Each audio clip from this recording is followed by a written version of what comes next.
જય સ્વામિનારાયણ વિદ્યાર્થી મિત્રો, આપણે હિન્દી ધોરણ 8 દ્વિતીય સત્રનો ચોથો પાઠ એનો અભ્યાસ કરી રહ્યા છે. પાઠ છે કર્મયોગી લાલ બહાદુર શાસ્ત્રી, જેમાં તમે આગળના 2 વિડીયોનો અભ્યાસ કર્યો. ત્રીજા વિડીયોમાં પેજ નંબર 22થી શરૂઆત કરીએ.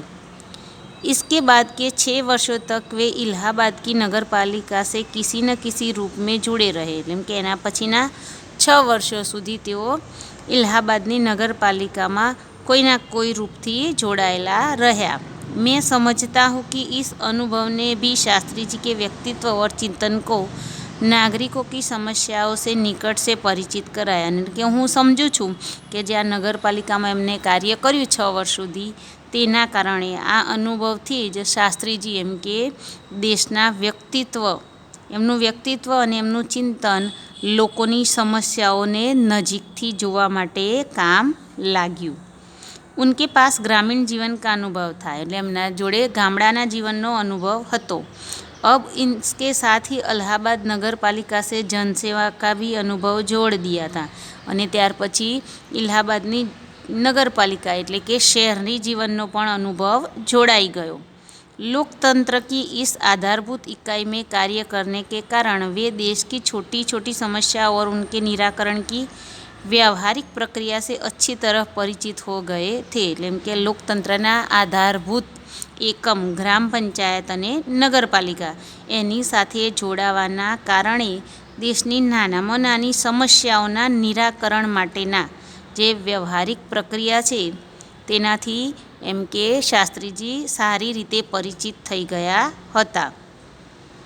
कार्य के प्रति निष्ठा और मेहनत करने की अदम्य क्षमता के कारण सन 1937 में वे संयुक्त प्रांतीय व्यवस्थापिका सभा के लिए निर्वाचित हुए. एम के आटली बधी एमनी कार्य प्रत्येनी निष्ठा अने मेहनत करवानी अदम्य क्षमता ने कारण 1937 में संयुक्त प्रांतीय व्यवस्थापक समिति में तेमे चूंटणी जीत्या. सही मायने में ही यही से शास्त्री जी के संसदीय जीवन की शुरुआत हुई अने खरेखर एम के अहींथी ज एमना सांसद तरीकेना जीवननी शुरुआत थई, जिसका समापन देश के प्रधानमंत्री पद तक पहुँचने में हुआ अने जेनु समापन ते छेक देशना प्रधानमंत्री बन्या त्यां सुधी पहुँच्युं. शास्त्री जी को भारतीय राजनीति की इतनी सही और गहरी पकड़ थी कि श्रीमती इंदिरा गांधी ने उन्हें अपना राजनीतिक गुरु मानते हुए कहा था कि उन्हीं के मार्गदर्शन में मेरा राजनीतिक जीवन शुरू हुआ. एम के शास्त्री जी ने राजनीतिनो एटलो बधो साचो अने गहरो अनुभव हतो कि आपणा महिला वडाप्रधान श्रीमती इंदिरा गांधीए पण एमने पोताना राजनीतिक गुरु मान्या अने कह्युं हतुं कि एमना मार्गदर्शन नीचे ज मारो पण राजनीतिक जीवननी शरूआत थई. देश की आज़ादी के बाद उत्तर प्रदेश तथा केंद्र सरकार में शास्त्री जी भिन्न भिन्न पदों पर रहे. कि देशनी आज़ादी पछी एम के शास्त्री जी उत्तर प्रदेश अने केंद्र सरकार में जुदी जुदी जग्याए जुदा जुदा पदों पर रह्या. उत्तर प्रदेश में उन्हें गृह मंत्री बनाया गया. उत्तर प्रदेश राज्य माटे तेमने गृह मंत्री तरीके वरणी करवामां आवी. बाद में पंडित नेहरू के अनुरोध पर वे केंद्र में आ गए अने त्यार पछी चाचा नेहरू पंडित जी नेहरूना अनुरोध पर ते केंद्र सरकार में आवी गया. केंद्र में उन्होंने रेल और परिवहन, संचार, वाणिज्य, उद्योग और गृह जैसे महत्वपूर्ण मंत्रालयों में मंत्री पद संभाला. ने केंद्र सरकार में तेमने रेल मंत्री, परिवहन मंत्री, संचार, वाणिज्य और उद्योग मंत्री तथा गृह मंत्री जेवा महत्वना पदों सौंपवामां आव्या. इन पदों पर रहते हुए शास्त्री जी ने अपनी जिस प्रशासकीय दक्षता का प्रमाण दिया वह हमारे देश के लिए एक उदाहरण है. एम के आज जे जग्याए तेमने काम कर्युं ते एमने पोतानी क्षमतानो एवो परिचय आप्यो कि दरेक जग्याए तेमने विकासनी तको खोली दीधी अने आ आपणा देश माटे एक उदाहरण समान नेता छे. अपने मंत्रालयों के कार्यों में उनका दृष्टिकोण अत्यंत व्यवहारिक तथा सभी प्रकार की औपचारिकताओं से परे होता था. એટલે કે જે મંત્રાલયમાં તે કામ કરતા તેમાં તેમનો દૃષ્ટિકોણ અત્યંત વ્યવહારિક રીતે એમ કે રેગ્યુલર જે કામ કરતા હોય તે પ્રમાણે અને એમ કે બધા જ પ્રકારની औपचारिकताओं थी दूर હતો. वे अपने को कभी भी अपने पद के कारण ऊंचा नहीं मानते थे, એટલે કે એ પોતાની જાતને ક્યારેય પદના કારણે ઊંચા સમજતા ન હતા. ઉનકી બડી સીધી સી સાધારણા થी कि वे जनता के શાસક નહીં બલ્कि जनता के સેવક. એમની એક સીધી સાદી એવી વિચારધારા હતી કે એ જનતાના એટલે કે લોકોના શાસક નહીં પરંતુ સેવક છે.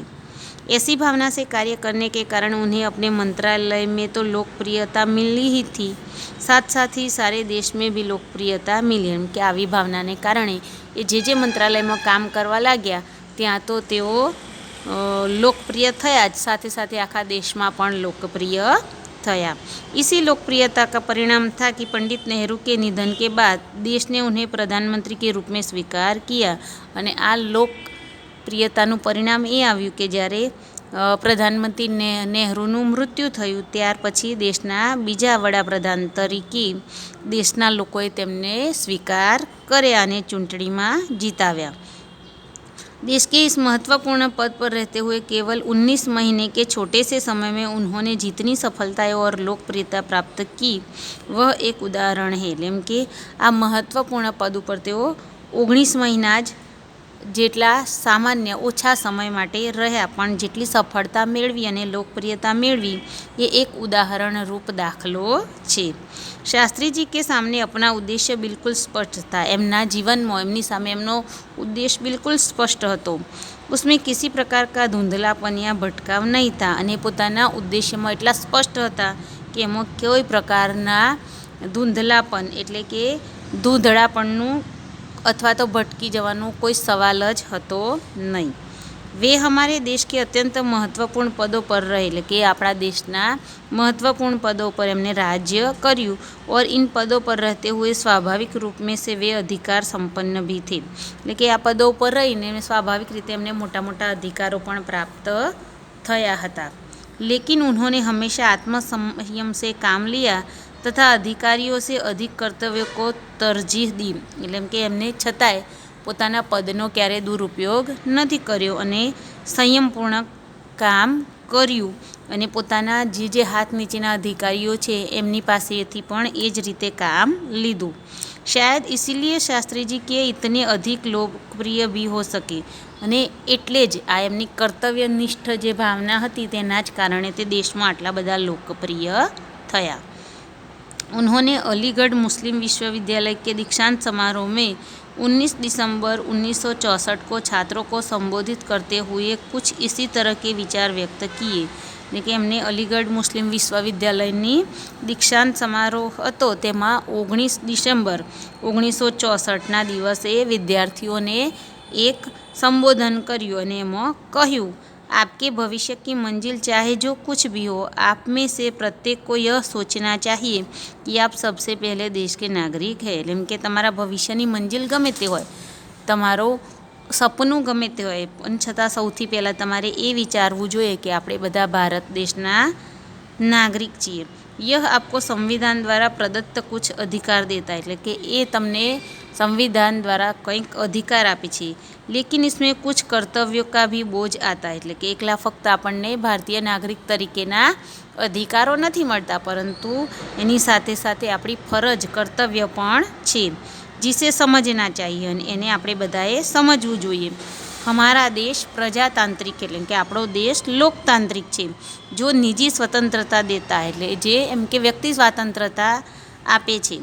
लेकिन इस स्वतंत्रता का उपयोग एक व्यवस्थित समाज के हित में स्वेच्छा से लगाए गए प्रतिबंधों के तहत होना चाहिए. પરંતુ એમ કે આ સ્વતંત્રતાનો આપણે ઉપયોગ એવી રીતે એક વ્યવસ્થિત સમાજનું નિર્માણ થાય તે રીતે સ્વેચ્છાએ પોતાના ઉપર લગાવેલા પ્રતિબંધોનું પાલન કરી અને स्वतंत्रताને આપણે ભોગવવી જોઈએ.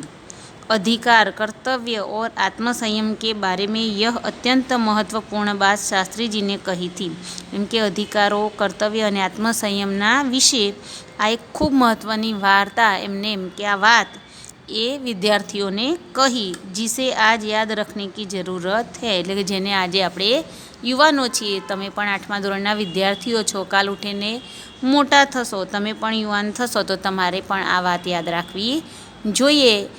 લાલ બહાદુર શાસ્ત્રીના જીવન પરથી આપણે એટલું જ શીખવું જોઈએ કે હંમેશા આપણે આપણા કામને જ પૂજા અને ભક્તિ માનવી જોઈએ. કામ જ શ્રેષ્ઠ છે, કર્મ જ આપણું ખૂબ મહત્ત્વનું છે. અને એની સાથે સાથે આપણા જીવનમાં વિનમ્રતા, સાદગી અને કર્તવ્યનિષ્ઠતાના જે ગુણો છે તે આપણે પ્રગટાવવા જોઈએ અને દેશની સેવાની ભાવના રાખવી જોઈએ.